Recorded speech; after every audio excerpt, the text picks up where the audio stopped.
Originario del DF, chilango.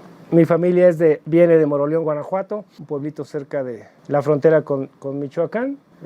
Llegó aquí a México en los 50. En esos tiempos, quedarse en los pueblitos no había mucha facilidad para conseguir un buen empleo, entonces vienen para acá mis familiares, excepto un hermano que sigue de mí. Somos 7 hermanos, 3 trabajando, 4 con la oportunidad de estudiar. De esos 4, 2 realmente tuvieron que estudiar y trabajar, y pues yo tengo la suerte de ser el último, el más pequeño, y pues a mí al final ellos trabajaron mucho para que yo pudiera lograr tener una carrera. Entonces muy agradecido con mi familia. Mis orígenes no se me olvidan, vengo desde abajo, he trabajado mucho y para mí la familia es algo muy importante, el estar siempre trabajando por ellos. Soy ingeniero civil de la Facultad de Ingeniería de la Universidad Autónoma de México. Desde pequeño a mí me gustaba siempre estar viendo cómo se construían las cosas. El lugar donde crecí estaba rodeado de zonas residenciales, el Pedregal, Tlalpan. Pues el estar viendo, me gustaba ver las construcciones, las casas, las residencias. Me gustaba subirme en bicicleta a Tlalpan para ir a verlas.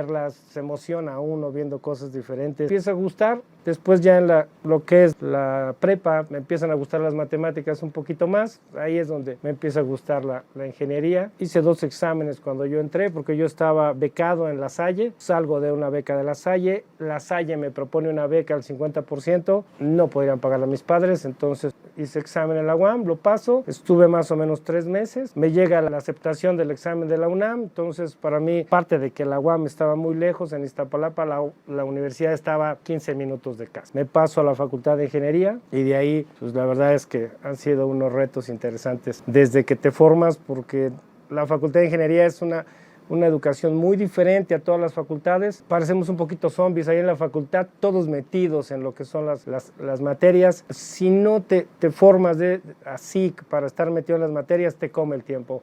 Te comen las mismas materias y los maestros, y no. Nos mezclábamos más adelante muchos grupos, entonces de mi generación alcanzaba las 2, 3 generaciones que iban adelante, que se empezaban a rezagar. La realidad es que de la Facultad de Ingeniería poco porcentaje se titulaba. Yo empecé a trabajar en la prepa, en la universidad ya trabajaba, entonces tenía más que trabajar para mis libros y para lo que yo necesitaba. Corro la carrera, termino, empiezo a trabajar con una empresa que se dedicaba a comprar casas. Compraba 2 casas en el Pedregal y la verdad que ahí aprendí a hacer muchas cosas, enfrentar a mucha gente, hablar con mucha gente. En la carrera, ahí en la Facultad de Ingeniería, me topé con 2 profesores que daban clases. Su tiempo de ocio como hobby, daban clases, les encantaba. Una gente era el ingeniero Álvaro Ortiz, me tocó tener laboratorio. Era un tipo especial, pero que al final siempre nos presumía sus logros. Siempre llegaba en una camioneta de grupo enorme, entonces decía, miren, si ustedes estudian van a tener esto, o sea, de visión que al final ayuda para que uno tenga la idea que puede lograr cosas. Y llego a Grupo SACMAC, un hermano mío conoce al ingeniero Hinojosa, que era socio de grupo. Exactamente cuando yo voy terminando la carrera de ingeniería civil, me invita a platicar con él, me convence de venirme a Grupo SACMAC, a iniciar desde abajo. Llegué aquí como auxiliar del auxiliar, que han llegadito yo de la universidad. Llego a Coordina, no necesitaba gente que no tuviera experiencia. En ese momento él selecciona a Supervisa, que era una empresa que tenía un poquito más esa formación de obras con magnitud y no de gran magnitud. En ese tiempo había mucho trabajo en Infonavit, llegábamos a formarnos ahí, ¿no? Creo que para mí fue lo mejor, empezarme a formar ahí. Trabajé con muchos ingenieros muy hábiles, muy buenos. Llego aquí en el 91, ya tengo 30 años aquí con el grupo. Muy agradecido por la oportunidad, por tener esa paciencia con nosotros, la gente que me tocó trabajar, prácticamente el panorama que nos abre el grupo, ¿no?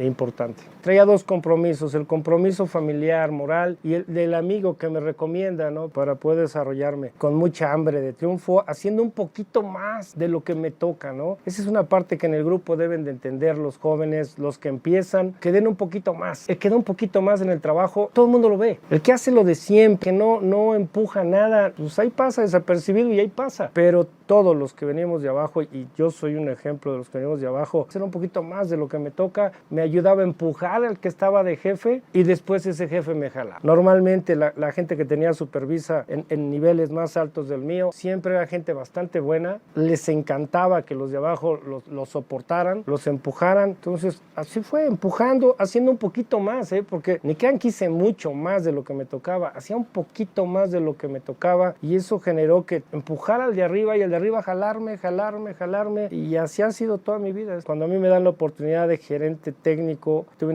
una reunión con el ingeniero Miguel Ángel Macín, y yo lo que le decía es que, ingeniero, y si fallo, pues si fallas te corro ya, no va a pasar nada. Entonces la realidad es que cuando después me dicen, ¿quieres ser gerente general? En ese tiempo era gerente técnico, pues lo único que puede pasar es que falle y me corran, y ya.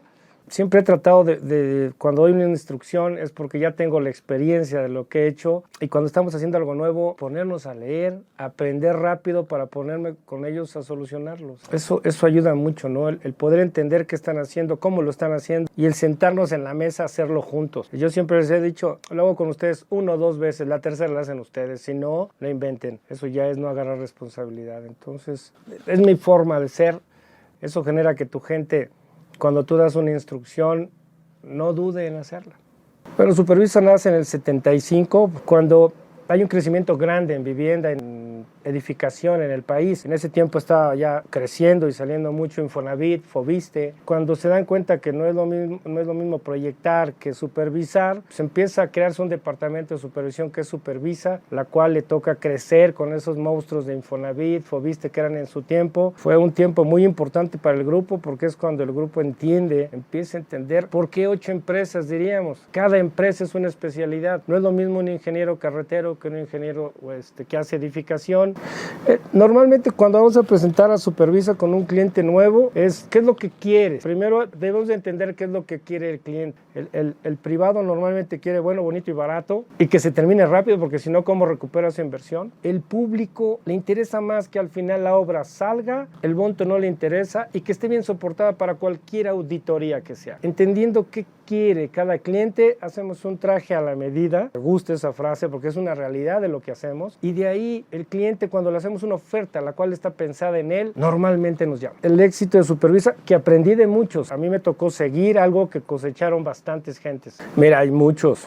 A mí, en lo que he estado aquí 30 años, me ha tocado ver, coordinar, apoyar más de 100 proyectos importantes. Digo, Supervisa obras importantes que no se me olvidan, pues obviamente las que yo participé, ¿no? Relaciones Exteriores, un edificio emblemático para la Secretaría de Relaciones Exteriores, en el cual pues, en ese tiempo no se veía todavía como una gerencia de proyectos, pero ya era una supervisión, coordinación de obra en la que participabas en todo, ¿no? Coordinabas a más de 20 empresas con especialidades diferentes todas, y a las que enfrentábamos un equipo muy capacitado de instalaciones eléctricas, hidrosanitarias, electromecánicas, ingenieros civiles, arquitectos. Entonces, obras muy completas, obras que nos dejaron muchos enojos, pero al final fue un éxito, ¿no? Una obra con éxito.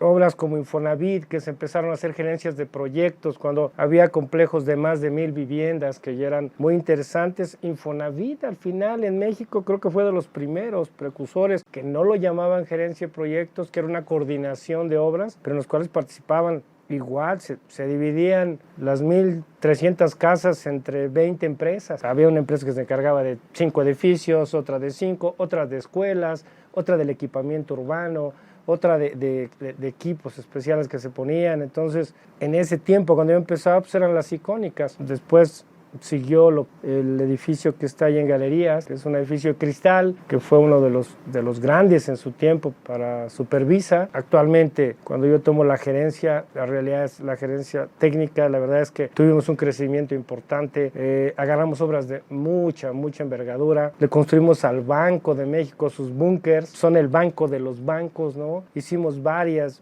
obras con ellos, en las cuales seguridad era primordial, eran doble losa de cimentación de 40 centímetros, doblemente armada, con un espacio donde se dejaban sensores por si alguien entraba por abajo, que era imposible, sonaban los sensores, había seguridad enorme, muros de concreto doblemente armados, o sea, la seguridad del banco con unos equipos impresionantes de seguridad, de lo mejor que nos ha tocado ver, ¿no?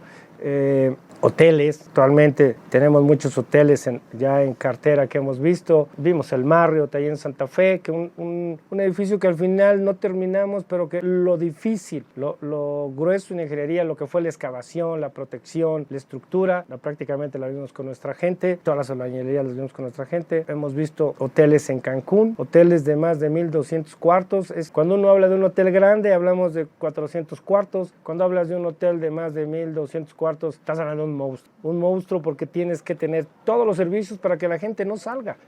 En lo que es oficinas, actualmente estamos trabajando en Antara con un proyecto de 50 pisos, 7 sótanos, 43 niveles de oficinas, con un hotel importante que va a estar en medio, que es un Rosewood, que es una cadena importante, oficinas de primer nivel que se va a manejar ahí con Grupo Sordo. Puedo nombrar obras grandes de aeropuertos, todo lo que fue el Vilma en Cancún, prácticamente supervisa, llega como gerencia de proyecto a levantar lo que urgía, que era echar a andar el aeropuerto como una cuestión de gobierno en la cual dice vamos a levantar esto y echarlo a andar en 3 semanas. Tuvo por cuestión política que echar a andar ese aeropuerto, tanto el de Cozumel como el de Cancún.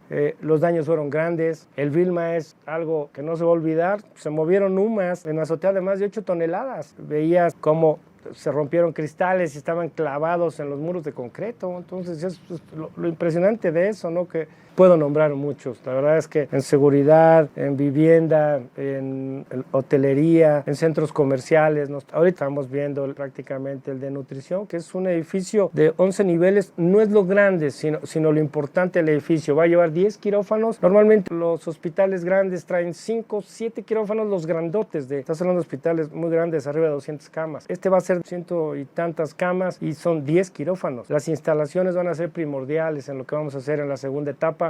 Hemos supervisado en los últimos 20 años, 22, pues más de 2,000 camas. Es mucho en cuanto a la cuestión hospitalaria y la verdad es que no hemos dejado de hacerlo. Mejora continua. Nuestro personal siempre, los trabajos que hacemos, siempre o hay un producto nuevo, o hay una especificación nueva, o hay unas formas nuevas de administrar las obras. La mejora continua para nuestra gente es importantísimo. Que nuestro personal se sienta parte del grupo. Hemos tratado mucho de que el personal entienda que trabaja en una de las mejores empresas del país y que se integre pensando que además está dentro de un grupo que tiene y cuenta con todas las facetas de la construcción, excepto construir. Es uno de los retos principales. Mientras la gente se integre más al grupo o a la empresa y que sienta que es de él, que él pertenece y que es parte de él los resultados, creo que eso va a generar que nuestra misma gente dé ese plus que de repente estamos pidiendo y ese plus que los va a hacer crecer. La competencia que de repente se vuelve desleal porque todo el mundo dice que hace lo que pone en un contrato y a veces es mentira. Y nosotros normalmente en tantos años, si nos equivocamos en una, la confianza y todo lo que tenemos con los clientes se pierde. Como una de las mejores empresas del país, la veo con ganas, con un equipo fuerte que hay que renovar. Sí es necesario la renovación de nuestro personal. Hoy me toca estar dentro de las gentes que ya estamos a nada de cumplir 60 años y creo que es el momento en el cual esa renovación de nuestra gente, que es importante para los trabajos que hace la experiencia, pero sí necesitamos ya conseguir gente que se ponga la camiseta, que aprenda rápido de toda esta gente y que nos dé el plus.